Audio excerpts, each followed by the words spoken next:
Hello, നമ്മളെ കണ്ണൂരിന് ഏറ്റവും അടുത്ത് പോകാൻ പറ്റിയ ഒരു സ്റ്റേറ്റാണ് നമ്മളെ കർണാടക സ്റ്റേറ്റ്. അവിടുത്തെ ഏറ്റവും അടിപൊളിയായിട്ടുള്ള ഒരു സ്ഥലമാണ് നമ്മളെ കൂർഗ് കൊടക് എന്ന് പറയുന്നത്. അവിടുന്ന് ഒരു ദിവസം കൊണ്ട് നിങ്ങൾക്ക് കണ്ടു തീർക്കാൻ പറ്റുന്ന കുറച്ച് നല്ല അടിപൊളി സ്പോട്ടുകളാണ് ഞാൻ നിങ്ങൾക്ക് ഇന്ന് പരിചയപ്പെടുത്തി തരാൻ പോകുന്നത്. അതിലൊന്നാമതായിട്ട് വരുന്ന ഈ സ്ഥലമാണ് രാജാ സീറ്റ്. പണ്ട് ഇവിടുത്തെ രാജാക്കന്മാർ വന്ന് വിശ്രമിക്കാനും അതുപോലെ തന്നെ കുശലം പറയാനൊക്കെ വന്നിരിക്കുന്ന ഒരു സ്ഥലമാണ് ഈ സ്ഥലം. നിങ്ങൾക്ക് ഫാമിലി ആയിട്ടും അല്ലാണ്ടും ഒക്കെ വരാൻ പറ്റിയ നല്ല അടിപൊളി സ്പോട്ടായത്. ഇവിടെ നിങ്ങൾ വരുന്നതാണെങ്കിൽ രാവിലെ ഒരു 10 മണിക്ക് മുമ്പായിട്ട് എന്തായാലും എത്തണം. 10 മണിക്ക് ശേഷമാണ് നിങ്ങൾ വരുന്നതെങ്കിൽ നല്ല റഷും ഉണ്ടാവും, അതുപോലെ തന്നെ നല്ല വെയിലും ആയിരിക്കും. അവിടുന്ന് പിന്നെ കുറച്ച് അടുത്തുള്ള മണ്ടൽപേട്ട് എന്ന് പറയുന്ന സ്ഥലത്താണ് നമ്മൾ പോയിക്കൊണ്ടിരിക്കുന്നത്. നട്ടുച്ച 1 മണിക്കാണ് നമ്മൾ അങ്ങോട്ടേക്ക് കയറി ചെല്ലുന്നത്. നമുക്ക് ഒരു പ്രതീക്ഷയില്ല അവിടുത്തെ കാലാവസ്ഥ എന്തായിരിക്കും എന്നുള്ളത്. ഇവിടെ വരുന്നതാണെങ്കിൽ നല്ല അടിപൊളി ട്രെക്കിംഗ് നിങ്ങൾക്ക് ആസ്വദിക്കാൻ സാധിക്കും കേട്ടോ. ഈ കാണുന്ന ലൊക്കേഷൻ ഇല്ലേ, ഇതാണ് നമ്മളെ സെക്കൻഡ് ഡെസ്റ്റിനേഷൻ, മണ്ടൽപേട്ട് എന്ന് പറയും. ഇവിടെ ശരിക്കും ഇതല്ല വ്യൂ. ഇവിടുന്ന് ഒരു 150 മീറ്റർ കുറച്ച് മുന്നോട്ടേക്ക് പോകാനുണ്ട്. അവിടെ നിന്നാണ് ശരിക്കുള്ള വ്യൂ. അത് നമുക്ക് വീട്ടിൽ കാണിച്ചു തരാം.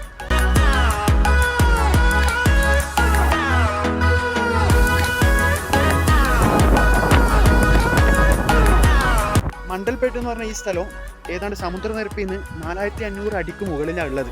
അതുകൊണ്ട് കൂർഗ് വിസിറ്റ് ചെയ്യുമ്പോൾ മസ്റ്റ് വിസിറ്റ് ചെയ്യേണ്ട ഒരു സ്പോട്ട് തന്നെയാണിത്.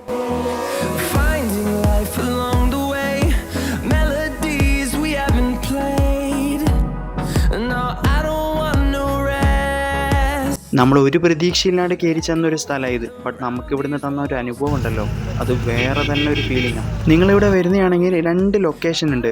ഒന്ന് ഇവിടെ നിങ്ങൾക്ക് ജീപ്പിൽ കയറാം, അല്ലെങ്കിൽ പിന്നെ കുറച്ച് അങ്ങോട്ടേക്ക് പോയിട്ട് അവിടെ നിന്ന് ജീപ്പിൽ കയറാം. ബട്ട് ഞാൻ പറയും നിങ്ങൾക്ക് ഇവിടെ നിന്ന് തന്നെ കയറുന്ന ഈ സ്റ്റാർട്ടിംഗ് പോയിന്റിൽ തന്നെ കയറുന്നതായിരിക്കും ഏറ്റവും ബെറ്റർ. കാരണം അവിടുത്തെ റോഡുകളുടെ അവസ്ഥ പരിതാപകരമാണ്.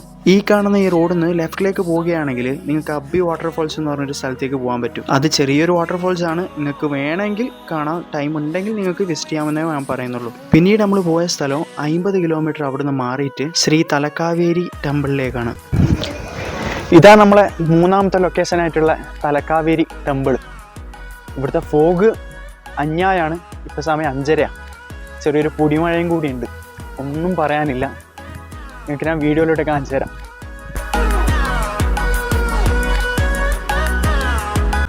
ഈ കാണിച്ച ഈ കുളയില്ലേ, അവിടെ നിന്നാണ് കാവേരി നദി ഉത്ഭവിക്കുന്നതെന്നൊരു ഐതിഹ്യമുണ്ട്.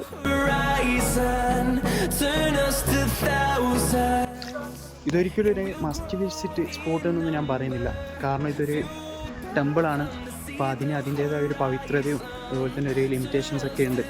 അപ്പോൾ നിങ്ങളിവിടെ വരാൻ ആഗ്രഹിക്കുന്നുണ്ടെങ്കിൽ എന്തായാലും വന്നിട്ട് കാണാം. കാരണം നല്ല അടിപൊളി കോടയും നല്ല വ്യൂ പോയിൻ്റ് ഒക്കെയുള്ള സ്ഥലമാണ്. അപ്പോൾ നിങ്ങൾക്ക് താല്പര്യം ഉണ്ടെങ്കിൽ എന്തായാലും വന്ന് വിസിറ്റ് ചെയ്യാം.